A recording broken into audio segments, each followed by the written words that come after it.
rencana pengembangan ini lebih detail supaya kita tahu apa manfaat dan kira-kira dampak dari pembangunan ini.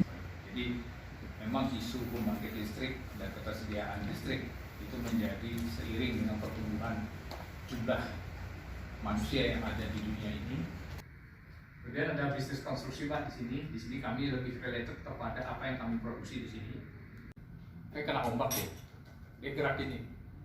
Nah ini ordernya tetap berputar ya Pak. Itu idenya seperti itu Pak. Potensi yang ada di PLTS. Tawarin. Mau tawar. Ini jadi kecil. Iya. Jadi kami menggunakan plastik yang di blow molding. Nah di daerah tengah ini danau ini satu-satunya sumber perikanan. Apalagi ada ikan endemik di danau ini, tertarikan tepik.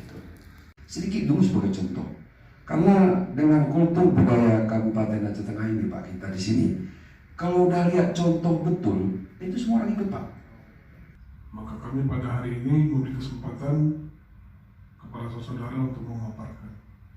Mungkin di sekitar danau ini ada sekitar 15 kampung atau desa yang sebagian mata pencahariannya adalah petani ikan.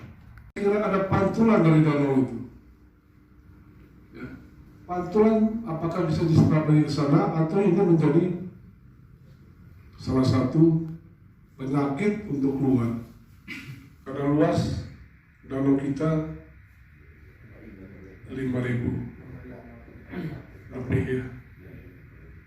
Kalau hanya untuk Aceh Tengah 5 hektar baru 5 mega sudah selesai Aceh Tengah ini. Nah itu yang harus dibicarakan. Kalian pun menerima.